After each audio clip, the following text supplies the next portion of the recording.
ও আমারে বলছিল যে ভাই যার 3 ঘন্টা পরে ফাঁসি, যার ছেলে ব্যারিস্টার গুম হয়ে আছে, আরমান 8 বছর গুম হয়ে আছে, ও জানেই না যে বেঁচে আছে না মরে গেছে।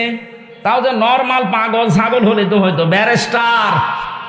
আর ছেলে চেহারা দেখেছেন, রাজপুত্রের মতো চেহারা, কত বড় শিক্ষিত একটা ছেলে, তার যে প্রপার্টিজ আছে, লক্ষ লক্ষ মানুষের কর্মসংস্থান বানিয়েছে, সেই উত্তরাধিকারে ছেলে গুম হয়ে আছে। তার মেয়ে লাইফ সাপোর্টে আছে, তার বউ।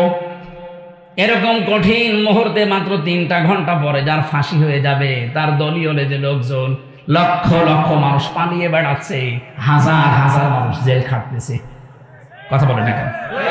অথচ সেই লোকটা দেখলাম 2 ঘন্টা ঘুমিয়ে 2 ঘন্টা পরে উঠে বলছে, গোসল করলো, ওযু করার পরে বিস্কিট বের করে বলছে ফাঁসি তো হয়ে যাবে, বিস্কিট খাবেন আপনি। কারারক্ষী কতদিন বলছিল না আমার খাওয়া লাগবে না, আপনি তাড়াতাড়ি রেডি হয়ে নেন।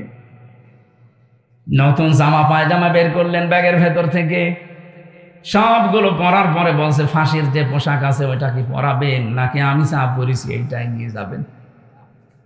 ওনার লুঙ্গি পরা ছিল, দেখলাম লুঙ্গি ভিজা ছিল, নাড়ি দিলেন, বললেন এইটা আমার ফাঁসি হয়ে গেলে আর একটা কয়েদিকে দিয়ে দেবেন, সে জীবনে পরতে পারবে। সুন্দর জামা কাপড়, পায়জামা পরলেন নিজে, পাঞ্জাবি গায়ে দিলেন।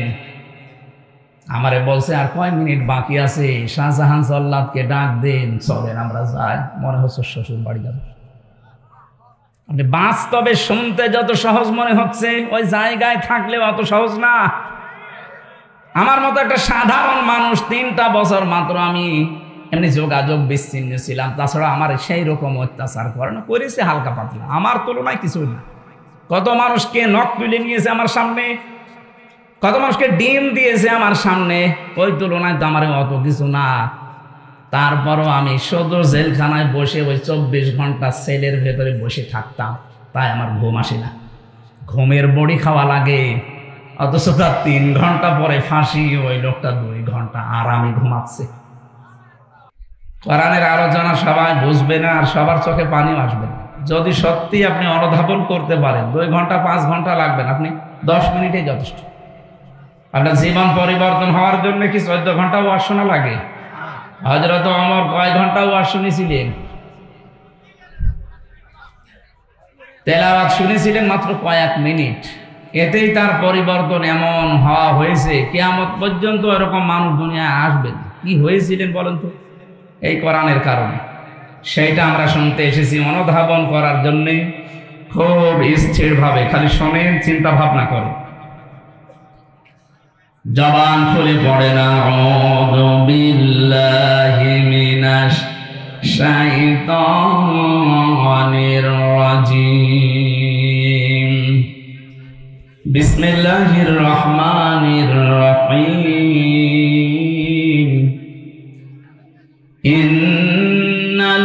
ইন্নাল্লাযীনা ক্বালু রাব্বুনাল্লাহু সুম্মা ইসতাকামু তাতানাজ্জালু আলাইহিমুল মালাইকা আল্লা তাখাফু ওয়া লা তাহজানু ওয়া বাশিরু বিল জান্নাতিল্লাতী কুনতুম তুআদুন। সাদাকাতা ইয়া রাব্বানা। আল্লাহুম্মা সাল্লি আলা সাইয়্যিদিনা মাওলানা মুহাম্মাদ ওয়া আলা আলি সাইয়্যিদিনা মাওলানা। আলহামদুলিল্লাহ, বাংলাদেশের ঐতিহ্যবাহী জেলা বগুড়া, শাহজাহানপুর থানা না, হেলেঞ্চাপাড়া পূর্বপাড়া গাউসিয়া ফরকানিয়া মাদ্রাসার পীরপাল ঈদগাহ ময়দানে মহাবিশ্বের মহাবিশ্বয় আমাদের মালিক, আমাদের মনিব, মহান রব্বুল ইজ্জাত ওয়াল জালালের মুখের পবিত্র বাণী কোরআনে কারীম। সমাপনী রজনীর স্বনামধন্য সভাপতি জনাব আলহাজ আনসার আলী তালুকদার, সহসভাপতি আলহাজ মাওলানা জহরুল ইসলাম, প্রধান অতিথি জনাব এনামুল হক শাহীন, বরেণ্য অতিথি জনাব জাকির হোসেন, বিশেষ অতিথি মিজানুর রহমান শামীম, অন্যান্য ওলামা একরাম, মাওলানা আব্দুল্লাহ আল মামুন, মাওলানা হোসাইন মাহফুজ চুয়াডাঙ্গা, মঞ্চে বসা অন্যান্য সম্মানিত ব্যক্তিবর্গ, সামনে বসা মুসলমান ভাইরা, পর্দার আড়ালের সম্মানিতা মা এবং বোনেরা, প্রশাসনের ভাইরা যারা এসেছেন আমাদের শৃঙ্খলা ঠিক রাখার জন্যে।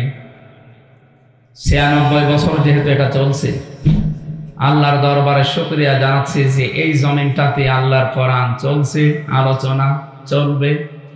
96 বছর চলেছে, কিয়ামত পর্যন্ত চলবে ইনশাআল্লাহ। কোরআনের এই অনুষ্ঠানগুলো যারা সাজিয়েছে এতদিন পর্যন্ত, তারা অনেকে কবরে আছে। কোরআনের এই প্রচারে যারা সহযোগিতা করেছিলেন, আল্লাহ তাদের কবরগুলো জান্নাতুল ফেরদাউস বানিয়ে দেন। এখন যারা আছেন এদের জীবনে যৌবনে আল্লাহ বরকত দেন। সামনে যারা কিয়ামত পর্যন্ত এই জমিনটা কোরআনের প্রচারে ব্যস্ত রাখবে, আল্লাহ রাব্বুল আলামিন তাদেরকে আবু বকরের মতো কবুল করেন। দল মত জাতি বর্ণ ধর্ম নির্বিশেষে আজকের এই অনুষ্ঠান, এটাকে শুধু মুসলমানদের জন্য বলেন না, হাদা বায়ানুল লিন্নাস হুদাল লিন্নাস। এই আমি আওয়াজ শুনতে পাচ্ছি কেন? না না, এটা ঠিক হয়নি। তাড়াতাড়ি করে বসে যান ভাই। আপনারা এবার যদি কথা বলেন না,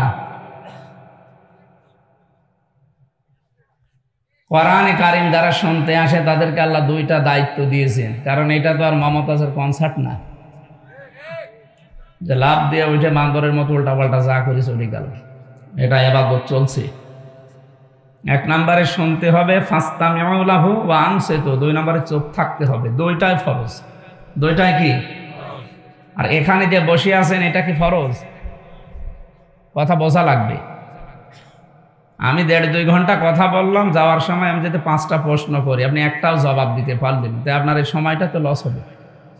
এই জন্য 10 মিনিট শোনেন, যেন 5টা প্রশ্নের জবাব দিতে পারে। আমার প্রত্যেকটা আলোচনা ক্লাসের মতো।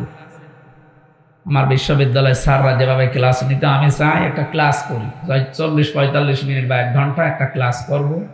এই ক্লাস থেকে অন্তত 50টা শিক্ষা নিয়ে বাড়ি যাব। কিছু মানুষ আছে কানে হাত দিয়ে টান দিয়েই যায়, ও মানুষ শুনিয়েই যায়। বাড়ি যাওয়ার সময় জিজ্ঞাসা করছে কি, ও যদি 5টা প্রশ্নেরও জবাব দিতে পারতো, তাও তো অন্তত সময়টার একটা দাম দেওয়া যেত। কিচ্ছু বলতে পারে না, বেকার, খালি এই সাউন্ড বক্স নষ্ট হয়। একজন কাঁদছিল, এই কি হয়েছে? আচ্ছা আব্বা আমার রেজাল্ট দিয়েছে। রেজাল্ট দিয়েছে, কাদার কি আছে? ফেল করেছিস না পাস? বলছে না আব্বা, আমি ছিলাম 5-এ, আমারে নামিয়ে দিয়েছে 3। আমারে যদি অন্তত ফেল করতাম তাও তো ক্লাসে রাখতো। আমার এমন রেজাল্ট, আমারে নামিয়ে দিয়েছে 2 ক্লাস নিচে। এখন আমার 5-এ উঠতে আর আমার 2 বছর লাগবে। আমি এই কারণে কাঁদতেছি। তা আপনি আজকে এসে অন্তত যদি 5 থেকে 6-এ উঠতে নাও পারেন, অন্তত 5-এ থাকা যায় না? নাকি আপনারা আবার 3 নামিয়ে দেওয়া লাগবে? এই জন্য এমনভাবে শুনবেন যেন অন্তত 5-এ থাকতে পারে। 6-এ অবশ্যই আমাদেরকে উঠতেই হবে। এই কথা বলেন না কেন? লাতার কা বন্যা তবাক আং তবাক, এটা কোরআনের আয়াত, ইনশিকাকের ভেতরে আছে। এই আয়াতটার মানে বাস্তব হচ্ছে, হে নবী আপনি এক জায়গায় থাকলে হবে না, আপনাকে উপরে ওঠা লাগবে। দিন যত যাবে আপনাকে উপরে উঠতে হবে। এক তবকা পার হয়ে আর এক তবকায় যাওয়া লাগবে। তাকে আল্লাহ যে তবকার পরে তবকা, আসমানের পরে আসমান পার করে একেবারে আরশ মহল্লা পর্যন্ত নিয়ে গিয়েছিলেন, এটা শোনেননি জীবনে? তুমি কি একবারে গিয়েছেন? আস্তে আস্তে গিয়েছিলেন। আজকে আমরা অন্তত 96 বছরে এখানে যারা শুনলাম, অন্তত এত বছর না শুনলেও 20, 30, 40 বছর শুনতেছি একাধারে। আগে যা ছিলাম কোরআন শোনার পরে যদি ওই রকমই থাকে তা আপনার আর শোনার দরকার নেই, আপনি অন্য কাজে মন দিন। ডাক্তারের কাছে আমরা যারা যাই, প্রত্যেকটি বাচ্চা নিয়ে গেলে ডাক্তার আগে ওজন দেয়। আগে কি করে? আমার এই যে আজকে 53-54 দিন হয়ে গেল, একটা মেয়ে হয়েছে, পরে ডাক্তারের কাছে নিয়ে গেলে আগে ওজন দেয়। ওজন দেওয়ার পরে এখন 5 বছর পরে যদি ওর ওজন দিয়ে দেখে যে ওই 5 বছর আগে যা ছিল এখনো তাই আছে, ও কি সুস্থ না অসুস্থ? তা আপনি 96 বছর কোরআন শুনছেন, এটা তো আল্লাহর বাণী, আপনার ভেতরে তো প্রতিক্রিয়া আসার কথা, কিছু আসে না। না, আমরা এরকম শ্রোতা হব না, আমরা এমন শ্রোতা হতে চাই যেন এখান থেকে 5 কেজি ওজন ছিলাম, আজকে যেন অন্তত 6 কেজি করে নিয়ে যেতে পারি। আমার কথা বুঝতেছে? আল্লাহ তুমি আমাদেরকে তৌফিক এবং ধৈর্য দিও, বলেন আমিন। তাহলে শুনতে আসি যারা, তাদের দায়িত্ব আল্লাহ কয়টা দিলেন? 1 নম্বরে চুপ থাকবেন, যত কিছু হয়ে যাক কথা বলা যাবে না, যা হোক খুব বেশি হলেও ইশারা করবেন। 2 নম্বরে শুনতে হবে, এটা মনে হয় আমি বানালাম না, সূরা আরাফ 204 নম্বর আয়াতে আল্লাহ জানিয়েছেন, ওয়াইদা কুরিয়াল কুরআনু ফাসতামিউ লাহু ওয়া আনসিতু লাআল্লাকুম তুরহামুন। রহমত নাজিল হবে এখানে যদি তোমরা শুনতে পারো আল্লাহর কোরআন আর চুপ থাকতে পারো। যেহেতু আপনি বসে আছেন, এইটা কিন্তু ফরজ না, আগের যে 2টা বললাম এইটাই ফরজ। শুনবেন ফরজ, চুপ থাকা ফরজ, আরে বসে থাকা নফল। বসে থাকা কি? আফদালুল ইবাদাতি তিলাওয়াতুল কোরআন। পৃথিবীতে যত নফল ইবাদত আছে সবচাইতে নফল ইবাদতের ভেতর উত্তম এই কোরআনের অনুষ্ঠান। এখানে কোরআন পড়া হবে, শোনা হবে, বোঝা হবে, এটা উত্তম নফল ইবাদত। কিন্তু চুপ থাকা আর শোনা কি? বলেন বলেন। কাউকে সালাম দেওয়া কি ফরজ? সুন্নাত। সালাম দেওয়া কি? কিন্তু সালাম শোনার পরে জবাব দেওয়া দেখেছে?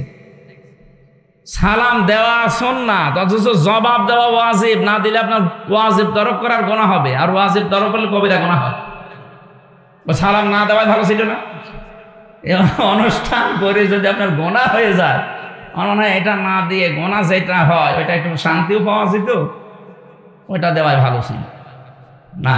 আমরা এসেছি আমাদের কিছু নেওয়ার জন্য, সুতরাং আপনারা যা করছেন শ্রোতার দায়িত্ব পালন করেন। এখন আমি যারা বলতে আসে যারা, তাদের দায়িত্ব কি?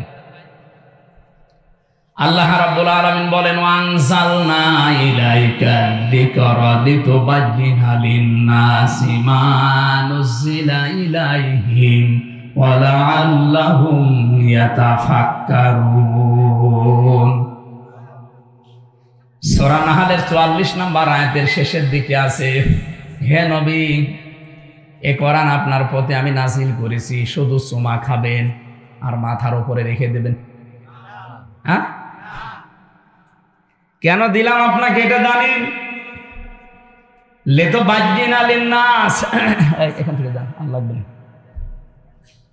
আপনি মানুষের সামনে ব্যাখ্যা করবেন, বিবৃতি দেবেন স্পষ্টভাবে, গোপন করবেন না কিছু। শব্দের দিকে খেয়াল করে শোনেন, লিতুবাজ্জিনা লিন-নাস। আপনি যখন মানুষের সামনে ব্যাখ্যা দেবেন, কি মানুষ যারা মরে গেছে, লাম শব্দ ব্যবহার করা হয় আরবি গ্রামার অনুযায়ী 13টা অর্থে। প্রথম অর্থ হচ্ছে লাম ব্যবহার করা হবে যাদের জন্য তারা জীবিত হওয়া লাগবে। আল্লাহ এখানে যে লিন-নাস দিয়েছেন এটা মৃত মানুষের জন্য না, জীবিত মানুষের জন্য। সুতরাং কোরআন প্রচার করা লাগবে, কোরআন ব্যাখ্যা করা লাগবে তাদের সামনে যারা জীবিত। কি কিন্তু শব্দটাকে 15.5 বছরে আমরা পাল্টিয়ে ফেলেছিলাম। এই দেশে জীবিত মানুষদের সামনে কোরআনের ব্যাখ্যা করা কত কঠিন হয়ে গিয়েছিল। 14 জায়গায় অনুমতি নেওয়া লাগবে এরকম একটা অনুষ্ঠান করার জন্য। যারা দায়িত্বে ছিলেন সরাসরি হয়তো বলেননি যে আমরা হতে দেব না, কিন্তু যেন না হয় এইরকম ব্যবস্থা আপনি করে রেখেছিলেন। 14 জায়গায় কেউ যাবেও না, ও ছাতা কোরআনের অনুষ্ঠান দিবেও না। যাতে মাতাল হলো তাহলে ঠিক ছিল, কারণ জানে যে এদেশে 96% মুসলমান। অন্তত আর যাই করি কোরআনের বিরুদ্ধে ডাইরেক্ট অবস্থান নিয়ে টিকে থাকা যাবে না। একটা ছেলে শুধু বাগান থেকে ফুল ছিঁড়ত, বাগানের মালিকের ছেলে এই ছেলের বাবার কাছে গিয়ে বলছে, চাচা আপনার ছেলে শুধু আমাদের বাগান থেকে ফুল ছেড়ে, আপনি কিছু বলতে পারেন না? ও ফুল ছেড়ে, ওর মাথা একটু খারাপ তো এই জন্য ফুল ছেড়ে। ছেলেটা বলছে, চাচা আপনার বাগানের পাশেই তো, আমাদের বাগানের পাশেই তো আপনার বাগান আছে, ওই বাগানে তো বড় বড় ফুল আছে, ওইটা তো ছেড়ে না। ওর মাথা যদি খারাপ হবে তো ওইটাও তো ছেড়ার কথা। চাচা বলছে, ভাতিজা মাথা খারাপ, তবে অত খারাপ না। ওদের মাথা খারাপ হয়ে গিয়েছিল 15.5 বছরে, তো এত খারাপ হয়নি যে সরাসরি বলবে কোরআন চলতে দেব না। তো যেন না চলে এরকম কাজ সব ওরা করেছিল।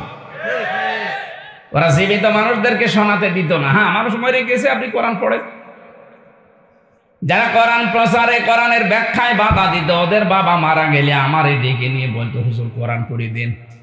আরে ভাই, আপনার বাপ তো মরেই গেছে, ওর জন্য তো আর কোরআন শরীফ না।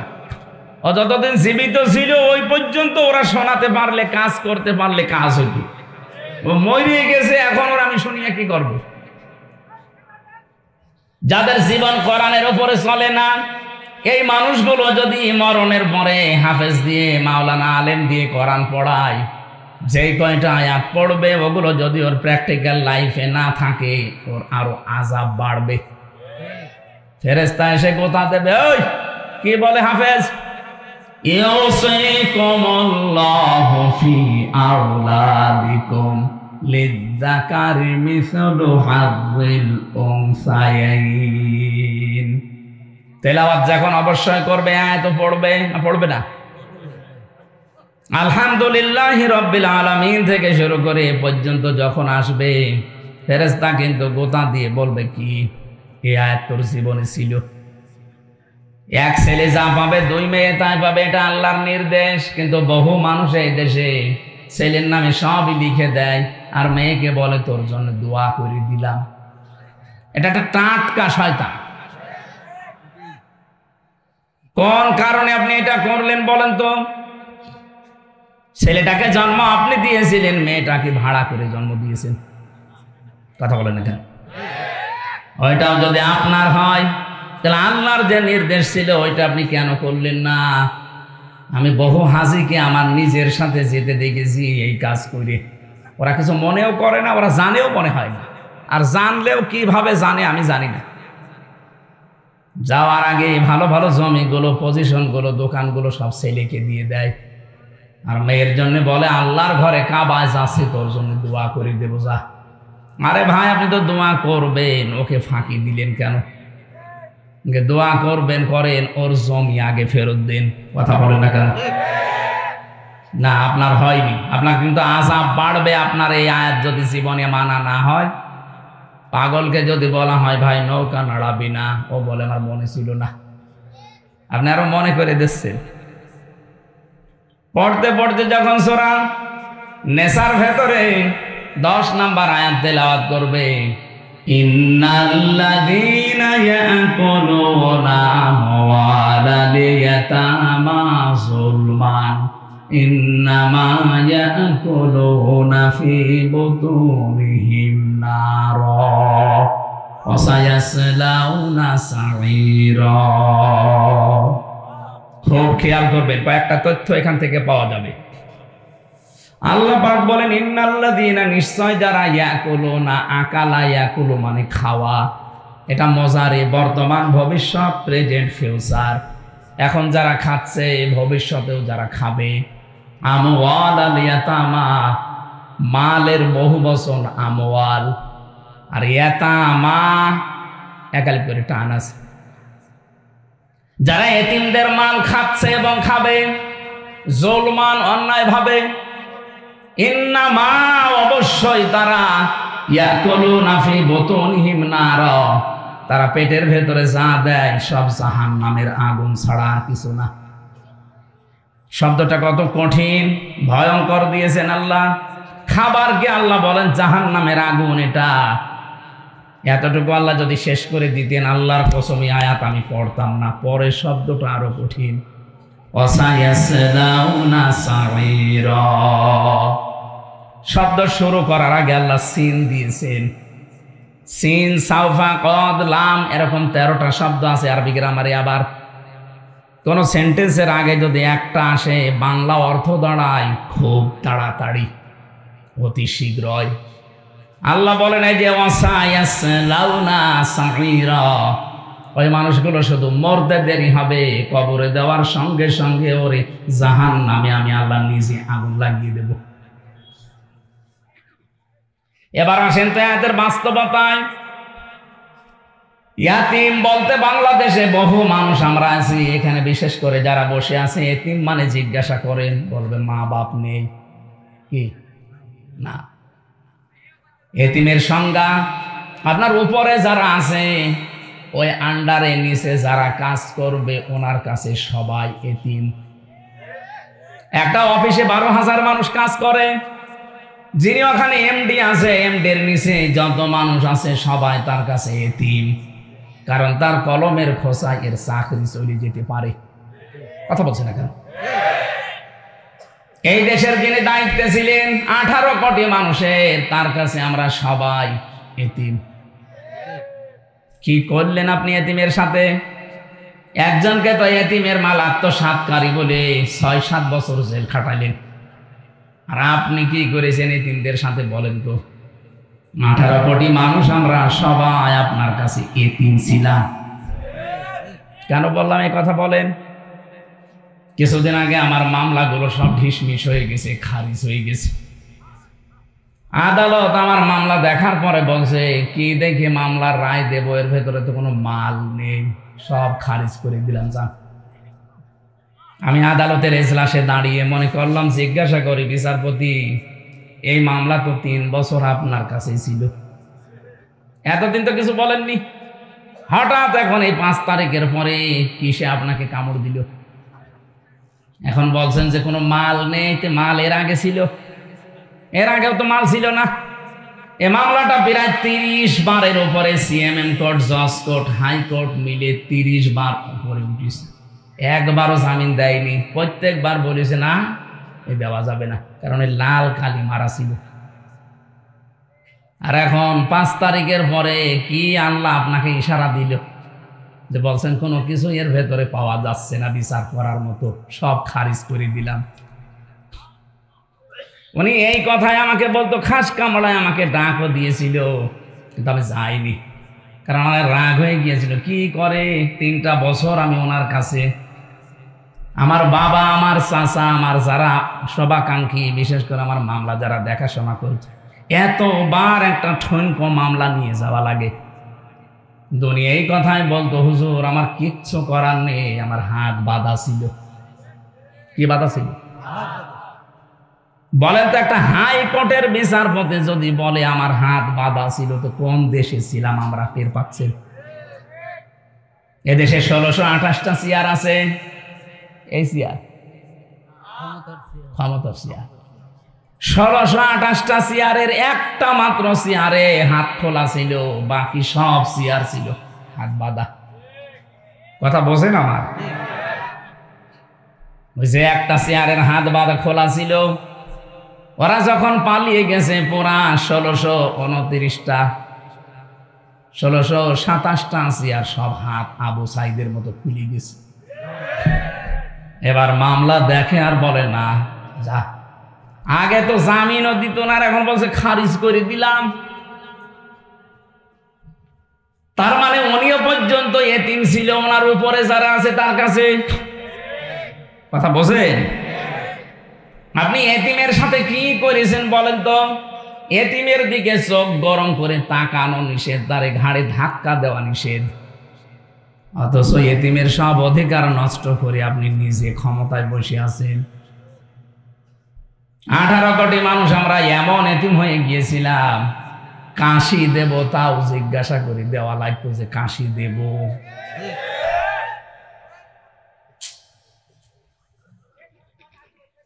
কি অবস্থায় ছিলাম আমি নিজে টের পেয়েছি। রিমান্ডে ওই 10টা দিন আমার কাছে মনে হচ্ছে এক একটা ঘন্টা, এক এক বছর যাচ্ছে। আরে ভাই, এমনিতে তুই নিজেও জানিস যে ওর কোনো দোষ নেই, নিয়ে যে এমনিতে বলতে পারতিস না হুজুর বসে থাকেন, 10 দিন পরে আপনারে আমরা আদালতে দিয়ে দেব। কি করেছেন, আপনার বিবেকে কি একটু বাধা দেয়নি? নিজেই মাঝে মাঝে এসে বলতো আপনার কোনো দোষ নেই, আমরা জানি। এত খারাপ আচরণ করতেন কি করে? আমি যাই হয় ছোটখাটো, আমার নামের আগে অন্তত আলেম লেখা আছে। কি আমার পায়ে ডান্ডা বেড়ি লাগিয়েছেন, মাজায় দড়ি বেঁধেছেন ছাগলের মতো, হাত মানুষের সামনে বাঁধে আর আমার বেঁধেছে পেছনে, কালো কাপড় দিয়ে চোখ বেঁধে নিয়ে আপনি টাঙিয়ে দিলেন 11 ঘন্টা। এমনি আমার শরীর চলে না, এর উপরে যদি এত বড় অত্যাচার 1-2 ঘন্টা করে ছেড়ে দেন। 3টা বছর ফাঁসির কন্ডেম সেলের ভেতরে যোগাযোগ বিচ্ছিন্ন করে আমার অধিকার সব নষ্ট করে রেখেছিলেন। জেলে থাকলে তো 10 বছর থাকা যায়, ফাঁসির ওই কন্ডেম সেলের ভেতরে শুধুমাত্র সেলে রেখে দিয়ে শেষ করেনি, 24 ঘন্টা তালা লাগিয়ে রাখে, আবার সিসি ক্যামেরা দিয়ে রেখেছে, আমার সাথে কেউ যেন কথা না বলে, আবার যোগাযোগ বাইরে পুরা বিচ্ছিন্ন। হ্যাঁ, আমার চাইতে কঠিন অবস্থায় ছিল যারা আয়না ঘরের গভীরে ছিল। আমি ছিলাম 10 দিন, কিন্তু অত গভীরে না। মাঝে মাঝে দেখতাম কিছু মানুষ চিৎকার করছে, একটা মানুষ 2 বছর 5 বছর 8 বছর 10 বছর 14 বছর পড়ে আছে, কেউ জানে না। এত বড় বড় নখ হয়ে গেছে, চুল দাড়ি ডব মনে হচ্ছে আকাশ থেকে জঙ্গল থেকে মনে হয় বেরিয়ে আসতেছে, দেখলে আপনার ভয় লাগবে। যারা এত বড় নখ বলেন তো কি অবস্থা তার? এই লোকটা দেওয়ালের সাথে খুশিয়ে খুশিয়ে লিখে রাখতো, ভাই যদি বাইরে যেতে পারেন এই নাম্বারে একটু জানাবে যে আমি এখনো বেঁচে আছি।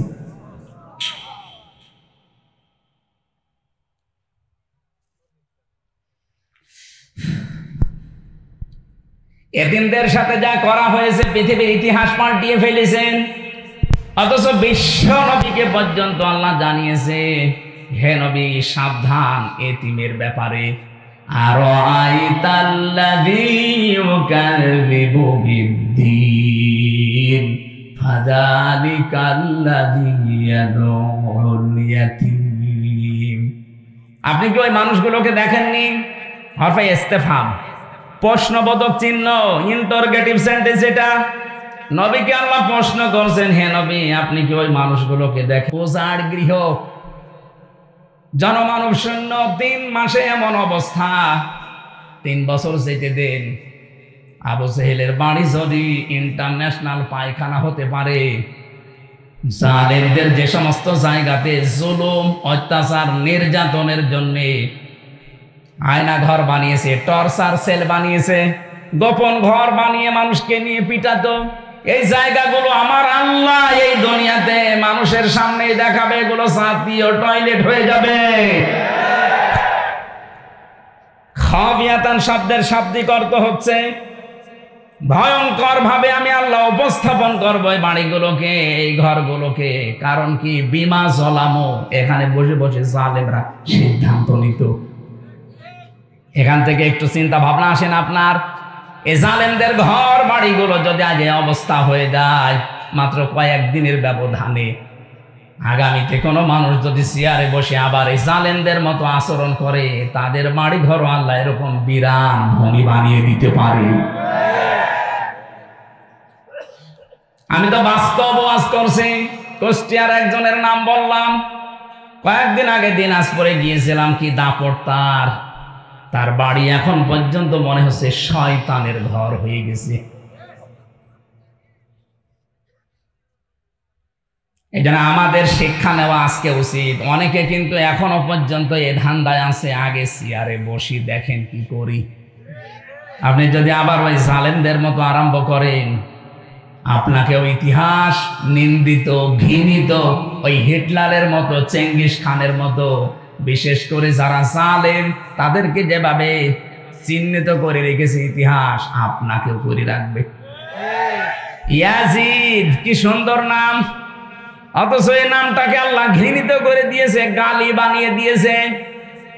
কোন হিন্দুকে যদি বলেন ভাই ছেলে হয়েছে ইয়াজিদ রাখেন, ও বলবে আর কি করে, ইয়াজিদ একটা নাম নাকি? ও তো একটা গালি। কথা বলেন না কেন? অথচ নামটা কত সুন্দর, ইয়াজিদ। এত সুন্দর নামকে যদি আল্লাহ জুলুম করার কারণে ঘৃণিত বানিয়ে দিতে পারে, আপনার নাম যতই সুন্দর হোক, যুগের আবর্তনে, কালের বিবর্তনে দেখবেন ইতিহাস আপনাকে ঘৃণিত করে দিয়েছে। এ দুনিয়ায় শয়তানও আপনার নাম রাখতে রাজি হবে না। এই জন্য থামেন, কারো জীবনে জুলুম এসে না যায়। এই জন্য অবৈধ ইনকামের টাকা পয়সা যারা এতদিন রেখে গেছেন, দুইটা ক্ষতি হবে আপনার। কোরআনে কারিমের ব্যাখ্যা জানাচ্ছে, যারা অবৈধভাবে উপায় করেন, এই অবৈধ সম্পদ আল্লাহ আপনাকে ভোগ করতে দেবে না। দরবেশের কত টাকা আপনি জানেন? বাংলাদেশের শ্রেষ্ঠ ধনীর তালিকায় তার নাম, অথচ এখন জেলখানার মেঝের উপরে শুয়ে আছে। আমি যেভাবে মাটির উপরে শুয়ে থাকতাম সেইভাবে আছে। কি হইল তার এই টাকা পয়সা? এটা তো দুনিয়া গেল। আল্লাহ পাক বলেন, সব চাইতে ভয়ঙ্কর কথা, যারা অবৈধভাবে দুনিয়া ইনকাম করবে, চর্ম চোখে দেখতে মনে হবে বিশাল কিছুর মালিক হয়ে গেছে, এ মানুষটা মরণের সঙ্গে সঙ্গে ঈমান নসিব হবে না, বেঈমান হয়ে মরবে। এর চাইতে আপনি আবার কি চান? সম্পদগুলো ভোগ করতে পারলেন না, বেঈমান হয়ে মরে গেলেই তো শুরু হবে কবরে। ওই যে মুগুরের বাড়ি, একবার বাড়ি দেওয়ার সঙ্গে সঙ্গে 70 গজ নিচে চলে যাবেন, আবার নখ দিয়ে ফেরেশতারা টেনে তুলবে, আবার বাড়ি লাগাবে। কার জন্য কি করে গেলেন আপনি? আপনার ছেলের জন্য, মেয়ের জন্য, বর জন্য, মা বাবার জন্য করেছিলেন নাকি? মনে মনে ভাবতেন যে ঘুষের টাকা 20,000, 50,000, 1 লাখ নিলাম, আমার ছেলে মেয়ে বউ, আমার মা বাবা শান্তিতে থাকতে পারবে। পারবে, কিন্তু একটা বারের জন্য জিজ্ঞাসা করেন, 1 লাখ টাকা ঘুষ খেলে যে গোনাটা হয়েছে, এই পাপটা আপনার ওই মা বাবা নেবে কিনা? এমনকি যাদের জন্য সম্পদের পাহাড় তৈরি করে রাখলেন, আমার বাস্তব অভিজ্ঞতা আমি বলছি, এখানে আমরা যত মানুষ আছি, এই যে এই মানুষটা মনে করেন সম্পদের অবৈধ একেবারে বিশাল পাহাড় তৈরি করে মারা গেল, 200 বছর পরে যদি বগুড়াতে ফিরে আসে, তখন তো আর এই মানুষগুলো পাবে না। পাবে? 200 বছর পরে আমাদের নাতির নাতির নাতি, 3 প্রজন্মের পরে এক লোক আসবে, উনি যদিও সেই সময় এসে বলে, এই বাড়ি কিন্তু আমার, ওই বাড়িতে আপনার 3 প্রজন্মের পরে যারা আসবে ঢুকতে দেবে? আপনি যতই পরিচয় দেন, আমি কিন্তু তোর বাবার বাবার বাবা, বলবে কিসের বাবা? যদি থাকতে চান মসজিদের বারান্দায় গিয়ে থাকেন, এই বাড়িতে আপনাকে ঢুকতেও দেবে না। যদি যেতে না চান জুতা দিয়ে পিটাবে, এটাই বাস্তবতা।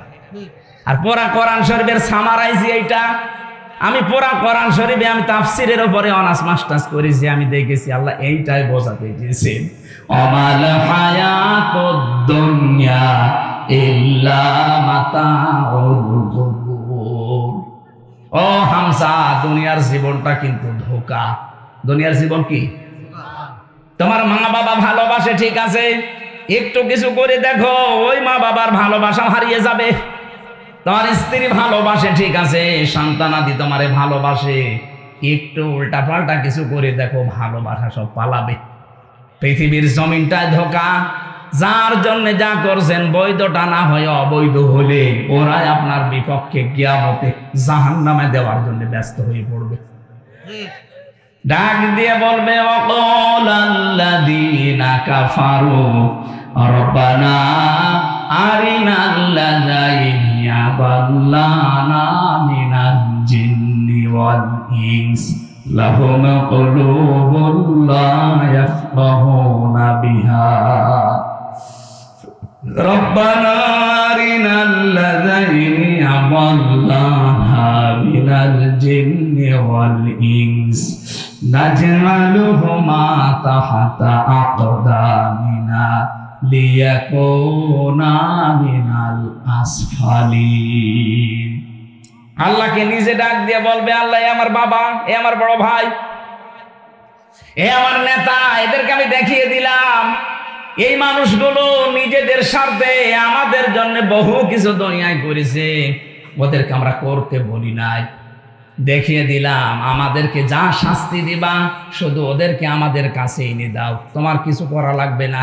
তাহাতা আকদামিনা, কদমের বহু বচন আকদাম, পা শব্দের বহু বচন আল্লাহ দুই দ্বিবচন দিয়েছেন, বহু বচন। দুই পায়ের নিচে ওদের মুখের উপরে লাথি দিয়ে জাহান্নামের একেবারে নিচে দিয়ে ফেলবো।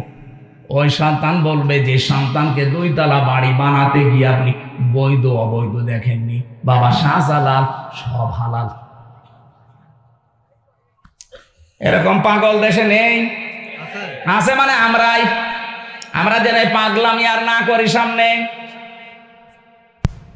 সুতরাং ব্যাখ্যা যখন যেইটা করব কোরআনে কারিম দিয়ে, আমার দায়িত্ব হবে জীবিত মানুষদের সামনে এই সঠিক কথাগুলো তুলে ধরা।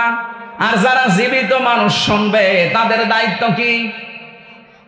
না লিতুবাজ্জিনা লিন্নাস, আল্লাহ পাক বলেন লাআল্লাহুম ইয়াতাফাক্কারুন, হে নবী আপনার সামনে যারা এই কথাগুলো বুঝবে, শুনবে, অনুধাবন করবে, এরা যেন বাড়ি যেয়ে চিন্তা ভাবনা করে।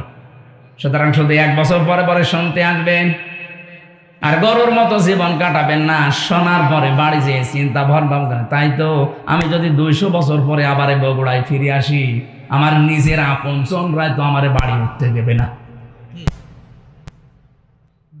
আল্লাহ আমাদেরকে তুমি এই পাগলামি থেকে অন্তত বাঁচাও। এটা হবে, এর প্রশ্নের জবাব আল্লাহ আগেই পাঠিয়ে দিয়েছেন। এরপরও যদি আমরা কেউ ফেল করি, আমার মনে হয় ওরে 5 থেকে নামিয়ে দেওয়া দরকার। কিসে? আল্লাহ আমাদের বোঝ দাও, বলে না আমি। কোরআনে কারিমের 6666টি আয়াত, মাত্র একটা আয়াত পড়েছি, সূরা হামিম সেজদার 30 নম্বর আয়াত। আমাকে আল্লাহ এই মাথার ভেতরে যে জ্ঞান দিয়েছেন, এই আয়াতে যত কথা আছে আমার কাছে ব্যাখ্যা নোট করা আছে।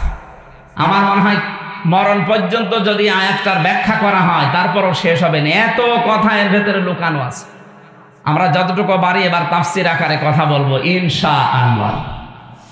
কোরআনে কারিমে এবার আহ্বান জানাচ্ছে, ইন্নাল্লাযীনা ক্বালু রাব্বুনাল্লাহ, অবশ্যই যারা এই কথা বলতে পারে আমাদের রব আল্লাহ, সুম্মাস্তাকামু, এর উপরে টিকে থাকে, ইস্তেকামাত পয়দা করে, দৃঢ়তা নিয়ে অটুট থাকে, অটল থাকে, স্থিতিশীল থাকে।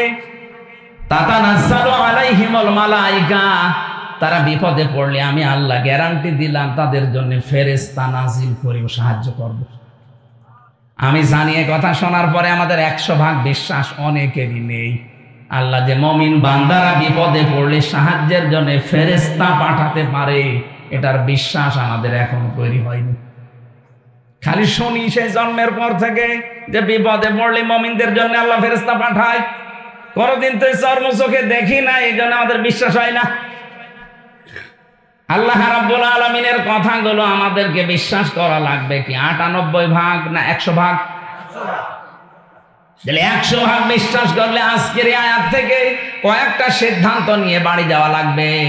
ফেরেশতা একটা দুইটা না, মালায়েকা বহু বচন। মালা কোন আল্লাহ দেননি, তাতানাজ্জালু এটা মুজারে, বর্তমান, ভবিষ্যৎ, প্রেজেন্ট, ফিউচার। আল্লাহ পাক বলেন ফেরেশতা মণ্ডলী আসার পরে বলবে, আল্লাহ তাখাফু ওয়ালা তাহজানু, কোনো ভয় নেই, কোনো চিন্তা নেই। কিসের ভয়, কিসের চিন্তা, এই দুইটা শব্দের ব্যাখ্যা আজকে করব আমরা। কিসের ভয় নেই ফেরেশতারা বলে, কিসের চিন্তা নেই।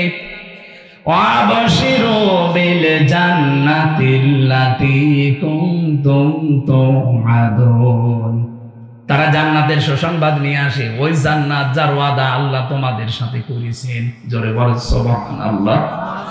এটা ছিল আয়াতের বাংলা অর্থ। এবার আসেন না ব্যাখ্যার দিকে যাই। আমার মনে হয় আপনারা বুঝতেছেন তো নাকি? হ্যাঁ বুঝতেছেন। প্রথম শব্দে ছিল ইন্নাল্লাযীনা, ইসমে মাউসুলা দিয়েছেন আল্লাযীনা, এর আগে ইন্না দিয়েছেন। আল্লাহ যদি শুধু আল্লাযীনা দিয়ে শুরু করতেন তাও বাংলা অর্থ চলে আসতো, যে আল্লাযীনা ক্বালু রাব্বুনাল্লাহ, যারা বলে আমাদের রব আল্লাহ। আল্লাহ বলেন না, আমি গ্যারান্টি দিলাম, ইন্নাল্লাযীনা। বাবা মাঠে যাওয়ার আগে সন্তানকে বলছে আমি মাঠে গেলাম, দুপুরবেলা খাবার নিয়ে যাবি। সারাদিন পরিশ্রম করে বিকালে এসে দেখছে ছেলে খাবার নিয়ে যায়নি, মার্বেল খেলছে। কি বাবা তো খুব খুশি হবে। গরু মারা যে লাঠি আছে ওইটা দিয়ে পেটাবে আর বলবে বেটা তোরে আমি 100 বার বললাম খাবার নিয়ে যাবে, তারপরও তুই গেলি না। 100 বার বলেছিলেন? কয়বার? আপনার 100 বার, একবারের ভেতরে 100 বারের গুরুত্ব ছিল। আল্লাহ কোন শব্দকে 100 বার বলার ইরাদা যদি করেন, অতবার না বলে একবারেই আয়াতের আগে, শব্দের আগে ইন্না লাগিয়ে দেন। এখানে আল্লাহ শব্দ শুরুই করেছেন ইন্না দিয়ে।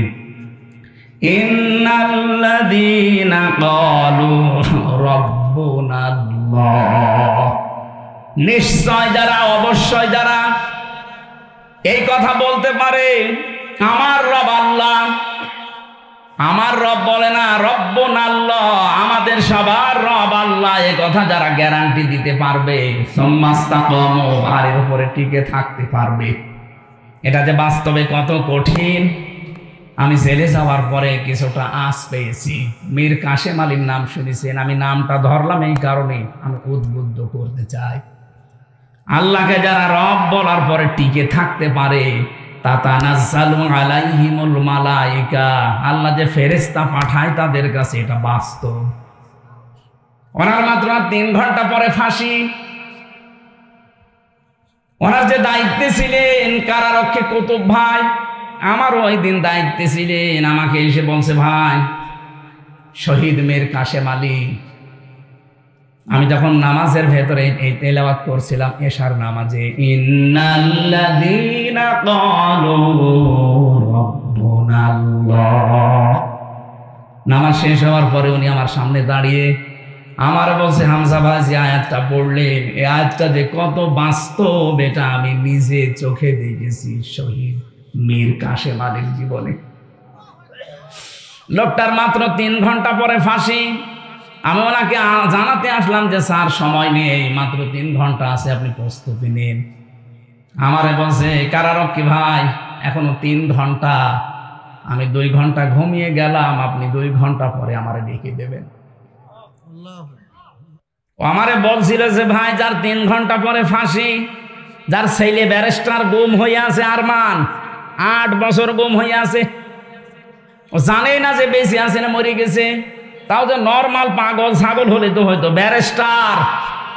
আর ছেলে চেহারা দেখেছেন, রাজপুত্রের মতো চেহারা, কত বড় শিক্ষিত একটা ছেলে, তার যে প্রপার্টিজ আছে, লক্ষ লক্ষ মানুষের কর্মসংস্থান বানিয়েছে, সেই উত্তরাধিকারে ছেলে, ছেলে গুম হয়ে আছে, তার মেয়ে লাইফ সাপোর্টে আছে, তার বউ।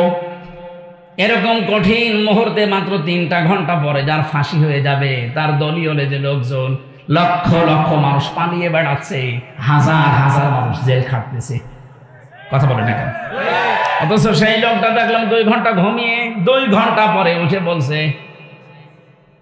গোসল করলো, ওযু করার পরে বিস্কিট বের করে বলছে ফাঁসি তো হয়ে যাবে, বিস্কিট খাবেন আপনি।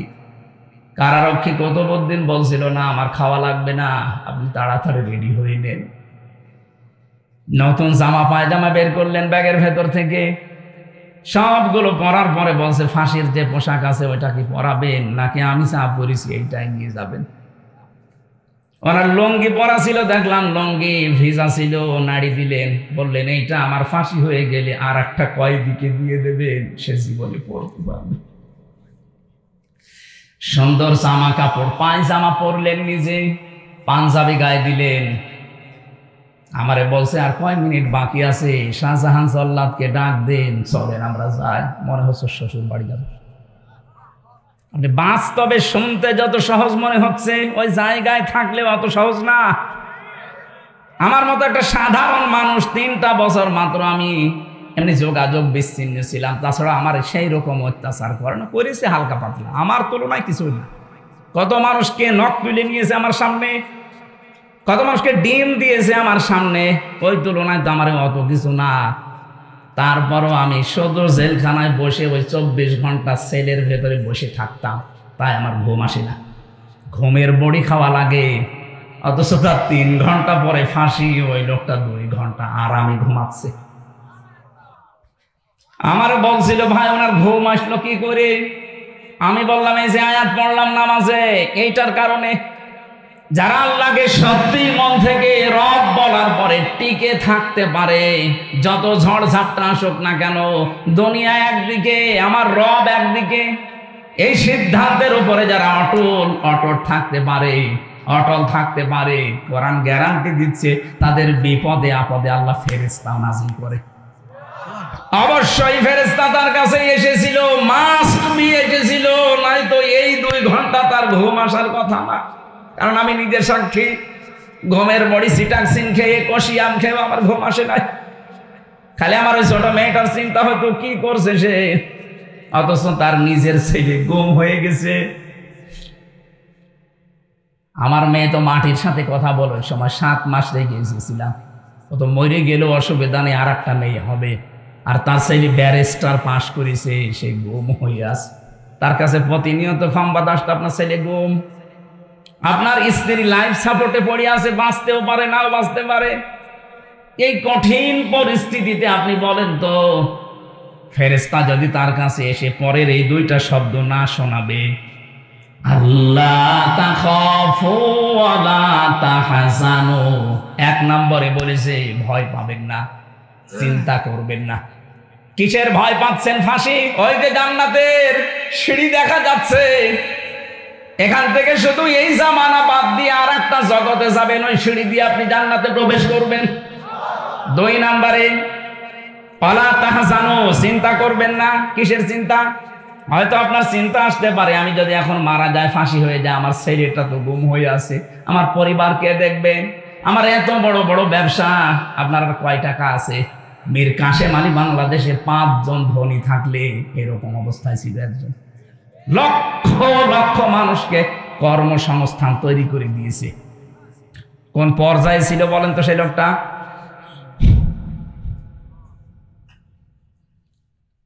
যার শুধু হাতের এরকম ইশারা দিলে লক্ষ লক্ষ মানুষ ওঠে বসে। আমার কথা তো ছাগলও শোনে না।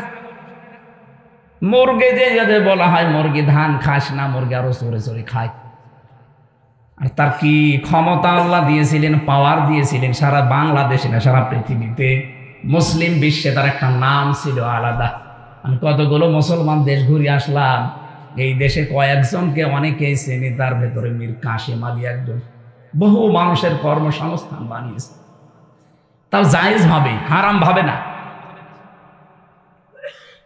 এই মানুষটাকে ফেরেশতারা হয়তো এই কথা বলেছিল, আমি তাফসিরে পড়েছি, এইভাবেই লেখা আছে। ফেরেশতারা বলে চিন্তা করবেন না, আপনার দলীয় লোকজন পালিয়ে বেড়াচ্ছে, জেলখানায় আছে, আপনার স্ত্রী অসুস্থ, ছেলে গুম হয়ে আছে, ব্যবসা প্রতিষ্ঠানগুলো সব সরকার হাতছাড়া করে নিচ্ছে, কোনো চিন্তা নেই, ভয় নেই, এগুলোর সব দায়িত্ব আল্লাহ নিজে নেবে।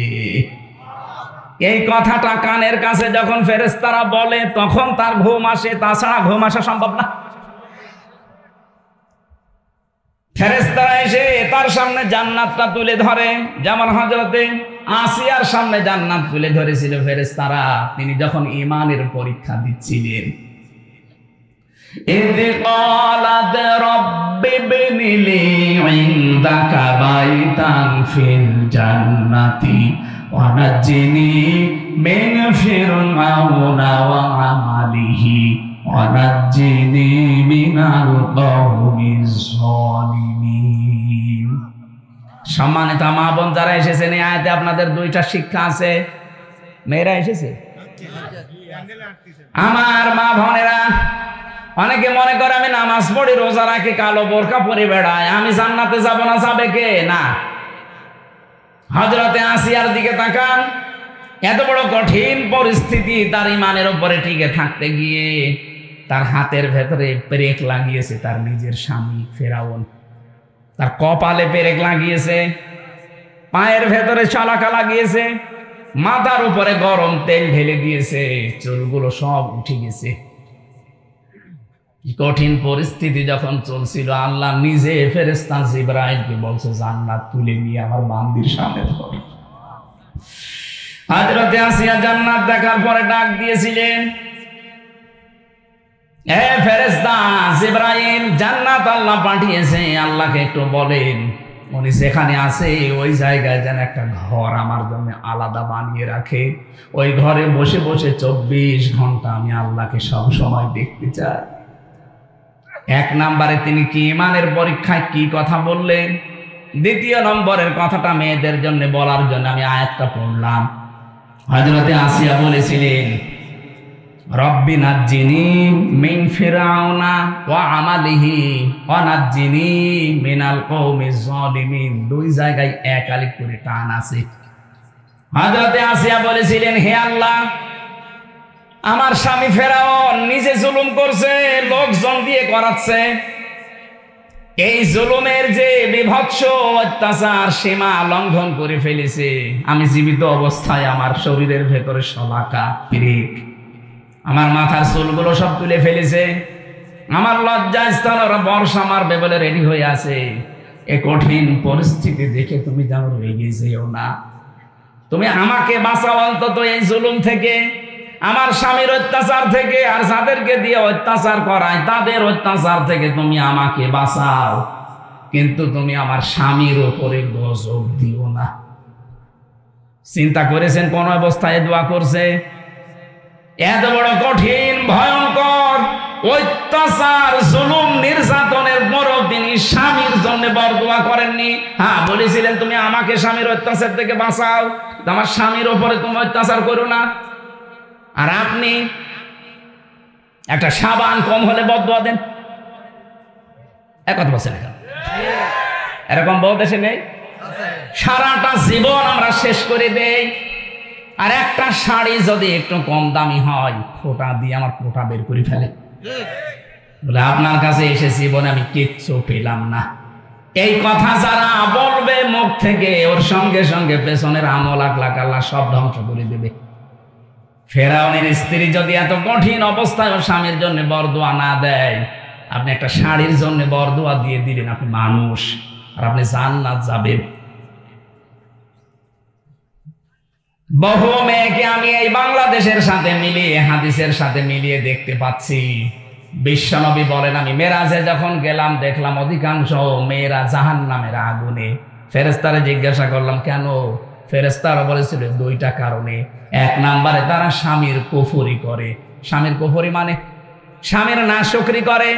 সব কিছু একটা মানুষ দেয়, হঠাৎ একটু কিছু কম পড়ে গেলে তখন নাশকরিয়া করে, উল্টা পাল্টা কথা স্বামীকে বলে ওর মন খারাপ করে দেয়। এরকম বউ আছে কার? হাত তোলেন তো। একযুগ আপনি ক্যামেরার সামনে এসে হাত তুলে দেখান, আপনার বউ দেখো আজকে আপনার ঘরে ঢোকা পড়ব না। আমি হাসির খোরাকি দেইনি। এই লোকটা তো লজ্জা শরম ত্যাগ করে হাত তুলেছে, আর আমরা হাত তুলতে পারছি না। তাই কারণ ক্যামেরা সব আমার দিকে ঘোরানো, আমি তুললে তো আরো ঝামেলা। সম্মানিত মা বোনেরা, না হচ্ছে না। এখানে বহু স্বামী অবস্থায় আছে। পুরুষ নির্যাতনকারী নারী যেমন আছে, নারী নির্যাতনকারী পুরুষও আছে। বাংলাদেশে নারী নির্যাতনকারী পুরুষের বিরুদ্ধে মামলা হয়, পুরুষ নির্যাতনকারী নারীর বিরুদ্ধে কোনো মামলা নেই। অন্তত আর যাই হোক, চাচা এরশাদ তো ছিল, এই আইনটা তো পাস করতে পারতো। কথা বলে না কেন? চাচা এরশাদ যদি পাস করে যেত যে পুরুষ নির্যাতন করলে তাদের বিরুদ্ধেও মামলা হবে, তাহলে আমার মনে হয় আমরা অনেকে আজ পরিবারে জান্নাতে থাকতাম। কি যে অবস্থায় আছে আমরা বলতেও পারি না, সইতেও পারি না। অথচ মেয়েরা যদি মনটা একটু উদার করে, পরিবারটা একটা জান্নাত হয়ে যায়। খাদিজাতুল কুবরার জন্য আল্লাহ জান্নাতে আলাদা একটা ঘর বানিয়ে রাখবে। ওই ঘরটা হবে নয়েজ মুক্ত, আওয়াজ মুক্ত। কেন? নবীজি যখন বাইরের কোলাহল পরিবেশপূর্ণ দেখে আসতেন, বাড়িতে বাইরে দাওয়াতি কাজ করে ঝামেলার শেষ নেই, এক একজনের এক এক কথা, উল্টা পাল্টা কথা শুনে যখন বাড়িতে আসতেন, বাড়িতে প্রবেশ করার সঙ্গে সঙ্গে ঘরটা আওয়াজ মুক্ত করে ফেলতেন, নিস্তব্ধ, একেবারে শান্ত, নির্মল করে দিতেন হযরতে খাদিজা স্বামীর জন্য। আপনি স্ত্রী হিসাবে এরকম একটা ঘর স্বামীকে উপহার দিতে পারেন না? যত রোদে পুড়ে বিভিন্ন মানুষের সাথে তর্ক করে, ব্যবসা বাণিজ্য করে, চাকরি বাকরি করে, মাথার ঘাম পায়ে ফেলে বাড়িতে আসতেছে, অন্তত ঘরটা ওর জন্য একটু শান্ত করে রাখে। না বাড়িতে আসলে আপনার শুরু হয় উল্টাপাল্টা কথা? আপনার জন্য জান্নাতে এরকম আলাদা ঘর বানানো দূরের কথা, স্বামীকে যারা এরকম মানসিক কষ্টে রাখে তার জন্য আল্লাহ জাহান্নামে একটা ঘর বানিয়ে রাখবে। খালি নামাজ পড়ে রোজা করে আর কালো বোরকা পরে মনে করছে আমি আল্লাহর ওলি হয়ে গেছি। আমি মীর কাশেম আলীর কথা কেন বললাম? কারণ আমি নিজে দেখেছি, নিজে শুনেছি, বাস্তব আমি নিজে উপলব্ধি করে এসেছি জায়গাটা। এই জন্য বললাম, আমরা যারা আজ আল্লাহকে রব বলার পরে সত্যি আমরা টিকে থাকতে পারি, তাদেরও কিন্তু একটা আলাদা অনির্বচন সুখ আল্লাহ তাদেরকে দান করে। শব্দটা কি বললাম? অনির্বচন সুখ। যারা বাংলা পড়ে, শব্দটা এত ভয়ঙ্কর শব্দ। বাচ্চারা যখন দেখবেন এই ছোট ছোট পাখির বাচ্চা, মুরগির বাচ্চা, সিল যখন ছৌ মারবে এই ভয়ে মা পাখিটা নিজের ডানাকে এভাবে বিছিয়ে দেয়, এরপরে ডাউন করে ফেলে। কি ডাউন করে এভাবে, এরপরে ফল করে দেয়। কোরআনে কারিমে আল্লাহ এই শব্দটা দিয়েছেন, আখফিজ লাহুমা জানাহাদ-দুল্লি মিনার রাহমা। তোর ডানাকে এভাবে ডাউন কর, এরপরে ফল করে দে। পাখির উদাহরণ আল্লাহ এখানে দিয়েছেন। পাখিটা যখন নিজের বাচ্চাগুলোকে এভাবে ডানা ডাউন করে ফল করে দেয়, বাচ্চাগুলো নিচে যাওয়ার পরে পর যখন লেগে যায়, একটার সাথে আর একটা পর লাগে, এত মোলায়েম হয়, এত সফট হয়, এত কোমল হয়, এত সুন্দর লাগে ওই নিচের জায়গাটা। বাচ্চারা নিচে বসে বসে একটা কিচির মিচির আওয়াজ করে। বাংলাতে এই শব্দটাই বলা হয় অনির্বচন সুখ। আল্লাহ পাক বলেন, এই মানুষগুলো আল্লাহকে রব বলার পরে যদি সত্যি টিকে থাকতে পারে, ওর মনের ভেতরে একটা অনির্বচন সুখ আমার পক্ষ থেকে আমি আল্লাহ দান করি। আমরা কিন্তু এখনো পর্যন্ত ওইটা পাইনি। পেয়েছেন? না, পাইনি। আমরা যারা পুরুষ মানুষ আছি, আমাদেরকে যদি পবিত্র করতে হয় নিজের নফসকে, নিজের শরীরটাকে যদি পবিত্র রাখতে হয়, দুইটা ঔষধ আল্লাহ মেয়েদের ব্যাপারে আমাদেরকে দিয়েছে। কুল্লিল মুমিনিনা ইয়াগুদ্দু মিন আবসারিহিম ওয়া ইয়াহফাযু ফুরুজাহুম যালিকা আযকা লাহুম ইন্নাল্লাহা খাবীরুম বিমা ইয়াসনাউন। সূরা নূর 18 নম্বর পারা 12 নম্বর পৃষ্ঠা 7 নম্বর লাইনে 30 নম্বর। জীবন পবিত্র করে রাখবে। আজ হাজারো মানুষের চোখ ঠিক নেই। চোখের এই গোনার কারণে আমরা অনেকেই জাহান্নামের দিকে এগিয়ে যাচ্ছি। 2 নাম্বার, আমাদের লজ্জা স্থান ঠিক নেই। এখানে যেটা ব্যবহার করা দরকার সেই জায়গায় না দিয়ে অন্য জায়গায় ব্যবহার করে। কথা বলেন ঠিক কিনা? এর জন্য অনেক মেয়ে লোক দায়ী আছে। একটা মেয়ে লোককে আল্লাহ যা দিয়েছে, সে যদি তার স্বামীকে উজাড় করে দিতে পারে, আমার মনে হয় কোনোদিন কোনো স্বামী তার বউ ছাড়া অন্য কোনো জায়গায় লাইন করবে না। দেখলেন? তার মানে এই লাইন চলছে। সম্মানিত মা বোনেরা, আপনার স্বামী কিন্তু এখানে বসে আছে, তার মানে এই ঝামেলায় আছে। আপনাকে আল্লাহ যা দিয়েছে আপনার স্বামীর জন্য দিয়েছে, সুতরাং উজাড় করে দেবেন, সে যেন অন্তত পরকীয়া প্রেম না করে। আর আমরা যদি বাঁচতে চাই, এই 2টা ঔষধ আজকে থেকে অ্যাপ্লাই করা লাগবে। বেগানা মেয়ে লোক দেখলে চোখ নিম্নগামী করবেন, কষ্ট হলেও নিজের লজ্জা স্থানকে হেফাজত করে রাখবেন। মাত্র 15 দিনে আমল করে দেখেন, নিজের স্ত্রীকে রাজরানী মনে হবে নিজের কাছে। এটা পরীক্ষিত আমল। আল্লাহ পাক বলেন, চোখের আর লজ্জা স্থানের হেফাজত করতে পারলে আমি আল্লাহ নিজে তার অনির্বচন সুখ দেওয়ার জন্য নিজে জামিনদার হয়ে যায়। বলেন সুবহানাল্লাহ। যে পর্যন্ত এসেছিলাম, এবার আসেন আমরা দ্বিতীয় শব্দের ব্যাখ্যায় যাচ্ছি। আমরা যারা বলতে পারি আমাদের রব আল্লাহ, শব্দটা কি শুরু করলেন? আল্লাহ রব। আল্লাহর 5000 নাম আছে, তার ভেতরে প্রথম নাম দিলেন আল্লাহ রব। কি দিয়েছেন বলেন? রব কাকে বলে? নেই থেকে, আমি আবার বলছি, নেই থেকে ধীরে ধীরে পূর্ণতায় যিনি পৌঁছিয়ে দেন তার নাম আরবিতে বলা হয় রব। আমি কি ছিলাম বলেন তো? নেই। কি ছিলাম? 33 বছর বয়স এখন আমার, 34 বছর আগে আমি কি ছিলাম? নেই। এই কথা বলেন না কেন? আল্লাহ পাক আমাকে প্রথমে রব শব্দটা দিয়ে দেয় স্মরণ করিয়েছে। আল্লাহ তাআলাল ইনসানি হাইনুম মিনাদ দাহরি লাম ইয়াকুন শাইআম মাযকুরা। আমি ব্যাখ্যা করেছি, তাফসীর থেকে লিখেছি, এগুলো তাফসীরে ইবনে কাসির আর ফি জিলালিল কোরআন। রবের প্রথম অর্থ হচ্ছে সৃষ্টিকর্তা। সূরা আলাকে যে প্রথম আয়াত পড়েন ওর ভেতরে দলিল দেওয়া আছে, ইকরা বিসমি রাব্বিকাল্লাযী খালাক। পড়ো তোমার ওই রবের নামে যিনি তোমাকে বানিয়েছে। তাই রবের প্রথম অর্থ সৃষ্টিকর্তা, স্রষ্টা। আমাদের স্রষ্টাকে আরো জোরে। যারা রব হিসাবে আল্লাহকে মানবে তাদের এই দুর্বল জায়গায় আল্লাহ একটু আঘাত দিয়েছেন।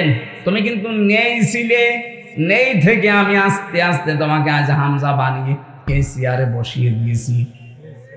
দ্বিতীয় নম্বরে রবের ব্যাখ্যায় পেয়েছি রব মানে রিজিক দাতা। শুধু আমাকে সৃষ্টি করে শেষ করে দেননি, আমাকে রিজিকও দিয়েছেন। মায়ের পেট থেকে শুরু করে এখনো পর্যন্ত রিজিক দিচ্ছে কে? দলিল দেওয়া আছে সূরা জুমারের 50 নম্বর আয়াতে। এক একটা শব্দে এত কথা ব্যাখ্যা করা আছে, আমি রাত বেশি হয়ে যাচ্ছে বলে সামারাইজ করে ফেলছি। 3 নম্বরে রব মানে মাবুদ, যিনি ইবাদত পাওয়ার একচ্ছত্র মালিকানা, তার যোগ্যতা আছে। পৃথিবীতে বহু কিছু আছে তারা ইবাদত পাওয়ার জন্য চেষ্টা করেছিল, নিজেকে দাবি করেছিল, কিন্তু ইবাদত পাওয়ার যোগ্যতা তাদের ছিল না। ফেরাউন নমরুদেরা নিজেরাই খোদা দাবি করে বলেছিল আমার ইবাদত করো। আল্লাহ পাক বলেন না, ইবাদত পাওয়ার যোগ্যতা শুধু আমার, কারণ আমি বানিয়েছি তোদেরকে আমার ইবাদত করার জন্য। এই ব্যাখ্যাটা দিয়েছেন সূরা জারিয়ার 56 নম্বর আয়াতে, ওমা খালাকতুল জিন্না ওয়াল ইনসা ইল্লা লিয়াবুদুন। 4 নম্বরে রব মানে আইনদাতা। আমি শুধু তোকে ইবাদত আমার করবি কিভাবে? আমার আইনগুলো মানার মাধ্যমে। 500 আইন আমি তোকে দিলাম, শরীয়তের বিধান, আইন, নিয়ম নীতি। আমার বাংলাদেশে আমরা মাত্র একটা আইন মানি, তাও পূর্ণাঙ্গ না, অর্ধেক। অথচ কোরআনে আইন আছে 500। আমি একটাও যদি মানলাম এখনো 900 কি 499টা বাকি আছে। আপনি রব মানেন কি করে? কবরে যাওয়ার পরে তো বলবে মার রব্বুকা। বাঙালি হিসাবে যদি বলে ফেলেন রব্বি আল্লাহ, ফেরেশতারা বলবে দাঁড়া। রব মানে 4 নম্বরে আইনদাতা। আল্লাহর কোন কোন আইন মানতিস একটু বলতো, ধরা খেয়ে যাবেন। 5 নম্বরে রব মানে অভিভাবক। এটা আনাম 102 নম্বর আয়াতে আছে। রব শব্দের ভেতরে যে 5টা অর্থ 19টা পেয়েছি, সামারাইজ করে আমি 5টা বেশি ব্যবহার হয় পুরা কোরআনে, এই জন্য এগুলো লিখলাম।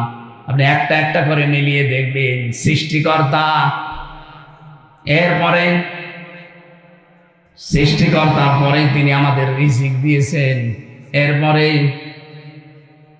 তিনি আমাদের ইবাদত পাওয়ার একচ্ছত্র মালিকানার যোগ্যতা নিয়ে বসে আছেন। 4 নম্বরে তিনি আইন দিয়েছেন আমাদের চলার জন্য। 5 নম্বরে তিনি আমাদের অভিভাবক। এটা যদি বিশ্বাস নিয়ে পড়তে পারতাম আর মানতে পারতাম, আমেরিকাকে আজ আমরা অভিভাবক মনে করতাম না, ভারতকে অভিভাবক মনে করতাম না, জাপানকে অভিভাবক মনে করতাম না। যেই কথাগুলো আমরা বলেছি এই 5টা অর্থের ভেতরে সব যেন আল্লাহ সামারাইজ করে এর ভেতরে ঢুকিয়ে দিয়েছেন। এই 5টা যারা জীবনে মানতে পারবে, আল্লাহ বলেন 2 নম্বরে সুম্মাস্তাকামু, টিকে থাকা লাগবে এর উপরে। ঝড় ঝাপটা আসবে আল্লাহর আইন মানতে গেলে, না আসবে না? আসবে। আপনাকে টিকে থাকা লাগবে। যদি সত্যি টিকে থাকতে পারেন, ফেরেশতা আসবে সাহায্যের জন্য, মাস্ট বি। আল্লাহর ঘোষণা মিথ্যা হয় না। আমরা ওই পর্যায়ে যেতে পারি না, এই জন্য আল্লাহ সাহায্য পাই না। ভয় নেই, চিন্তা নেই, এই কথা বলতে আর আসবে, ওয়াবশিরু বিল জান্নাহ, সুসংবাদ দিতে আসবে ওই জান্নাতের, যার ওয়াদা আল্লাহ নিজে কোরআনে কারিমে করেছেন। এই আয়াতগুলো এইভাবে আমল করার মাধ্যমে আল্লাহর পুরস্কার, আল্লাহর সুসংবাদ, যেটা মরণের আগে তিনি ফেরেশতার মাধ্যমে আমাদেরকে দেবেন, সবার জীবনে আল্লাহ ওই পর্যায়ে যেন তুলে দেন। বলেন আমিন। মানুষের ঠিক মতো বসার আগে আদায়ের ব্যাগ দেওয়ায় আদায় কিছুই হয় না। এখন আবার ফের করা লাগবে। ব্যাগটা যাবে, যারা ব্যাগ নিয়ে যাচ্ছে আপনারা দয়া করে টাকা পয়সা যারা এনেছিলেন, আগামীতে যেন এটা বন্ধ হয়ে না যায়। অন্তত 100 বছর হোক, আর 4 বছর হলে 100 বছর হয়ে যাবে। যারা যাচ্ছে, টাকা যদি আপনার কোরআনের এই প্রচারে খরচ না হয় তো কোথায় খরচ করবেন টাকা? ওই দরবেশের মতো টাকা নিয়ে কবরে যাবেন? যারা টাকা দেওয়ার মতো আছেন 2 টাকা হলেও দিয়ে যাবেন। এই জানতো কয়েকজন যাচ্ছে ভেতরে, কয় লাভ করে, এই জানতো তাড়াতাড়ি যান। এদের যেন ঋণই রাখবেন না, তাহলে আগামী বছর এরা ভয় সাহস হারিয়ে ফেলবে, আর করবে না। ওই যারা যাচ্ছে আপনারা কিছু না হলেও কিছু দেন। সুবহানাল্লাহ, আলহামদুলিল্লাহ, লা ইলাহা ইল্লাল্লাহ, সুবহানাল্লাহ। চাকরি শেষে প্রভিডেন্ট ফান্ডে টাকা নেওয়া জায়েজ আছে কিনা? 100 ভাগ জায়েজ আছে। যেহেতু 13 ভাগ সুদ হিসাব করে চাকরি শেষে টাকা দেয় না, আপনার এই টাকা নিয়ে ওরা বিভিন্ন জায়গায় খাটায়, ওখান থেকে যে টাকাটা লাভ হয় ওইটা দেওয়ার নিয়ম। আমরা এই যে ব্যাংকিং ব্যবস্থার মাধ্যমে এখন প্রশ্ন দিলেন, এটা আরো আগে দিতে পারলে আমি ব্যাখ্যায় যেতাম। আগামীতে কোনো জায়গায় আসলে এটা বিস্তারিত একটা ব্যাখ্যা আছে সূরা বাকারায়। আমরা এখন প্রশ্নের উত্তর দেওয়ার আর এখন আর সময় নেই। যারা টাকা পয়সা এনেছিলেন অবশ্যই আপনারা দিয়েছেন। আমি 11টা বাজে এখন শেষ করে দোয়া করার মাধ্যমে শেষ করে বিদায় নিতে চাচ্ছি। কালকে দিনের বেলা আছে সকাল 10টায় সেই জামালপুরে, এই জন্য আমি শেষ করলাম। আল্লাহুম্মা আমিন। লা ইলাহা ইল্লা আনতা সুবহানাকা ইন্নী কুনতু মিনাজ জালিমিন। এই মোনাজাতটা বসে করে যান, 96 বছর চলছে এখানে, বসেন। মোনাজাতের পরে আমার জেলখানায় লিখিত কিছু বই আছে, গাড়িতে পাওয়া যায়, যাওয়ার সময় নিয়ে যাবেন। অনেক তথ্য দেওয়া আছে এই সৃষ্টি জগৎ নিয়ে, ওই গাড়িতে আছে, সাদা গাড়িতে, যাওয়ার সময় নিয়েছে। লা ইলাহা ইল্লা আনতা সুবহানাকা ইন্নী কুনতু মিনাজ জালিমিন। রব্বানা যালামনা আনফুসানা ওয়া ইল্লাম তাগফির লানা ওয়া তারহামনা লানাকুনান্না মিনাল খাসিরিন। রব্বুল আলামিন বগুড়া জেলার শাহজাহানপুর থানার তাকিয়ে দেখো, হাজারো মানুষ আমরা কোরআনে কারিমের কথাগুলো বোঝার জন্য চাতক পাখির মতো শুনছিলাম। যতটুকুই বুঝেছি তুমি আমাদের বাস্তব জীবনে আমল করার তৌফিক দাও। সওয়াব যদি দিয়েই থাকো কোটি কোটি করে বাড়িয়ে দাও। কিয়ামতে যিনি আমাদেরকে জান্নাতে নিয়ে যাবে ওই নবীর রওজায় সওয়াব পৌঁছিয়ে দাও। 96 বছর এটা চলছে এখানে। আল্লাহ তাআলা কিয়ামত পর্যন্ত এই অনুষ্ঠানটা যেন এখানে কোরআনের প্রচারে চলে সেই ব্যবস্থা করে দাও। যারা এই অনুষ্ঠানের দায়িত্বে আছে তাদের মঞ্জুর করো। আল্লাহ তাআলা কবরস্থানে কত মানুষ ঘুমিয়ে আছে, কবরবাসীদের জন্য এই মাহফিলে দোয়া চেয়েছে। যত মানুষ কবরে আছে কোরআনের ইজ্জতে তুমি কবরগুলো জান্নাত বানিয়ে দাও। মা বোনদেরকে তুমি ফাতেমার মতো, খাদিজার মতো বানিয়ে দাও। আমি সহ যারা অসুস্থ আছি আমাদেরকে শেফায়ে কামেলা আজেলা নসিব করে দাও।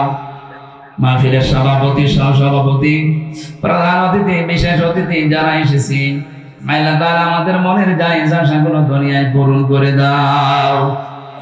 বাংলার এই জমিনে আমরা চর্মচোখে দেখতে চাই তোমার কালাম দিয়ে দেশটা চলছে। বহির্বিশ্বের শত্রু দুশমন যারা আছে তাদের হাত থেকে আমাদের এই দেশকে বাঁচাও। যত চক্রান্ত ষড়যন্ত্র চলছে আল্লাহ সব সালগুলো ছিন্ন ভিন্ন করে দাও। জীবনে কিচ্ছু তোমার কাছে আর বলবো না, একটাই জীবনের কথা, 56,000 বর্গ মাইল তুমি কোরআনের হাতে তুলে দাও। আল্লাহুম্মা রাব্বিরহামহুমা কামা রাব্বায়ানি সাগীরা। যে যেভাবে এসেছে এই মাহফিলে যত কষ্ট স্বীকার করেছে আল্লাহ, প্রত্যেকের জীবনে তুমি এই মাহফিলের যে বরকত দিয়ে দাও। আমাদের যাওয়া আশায় তুমি নেকি দাও, আমাদের জীবনের অপরাধগুলো পাল্টিয়ে নেকি বানিয়ে দাও।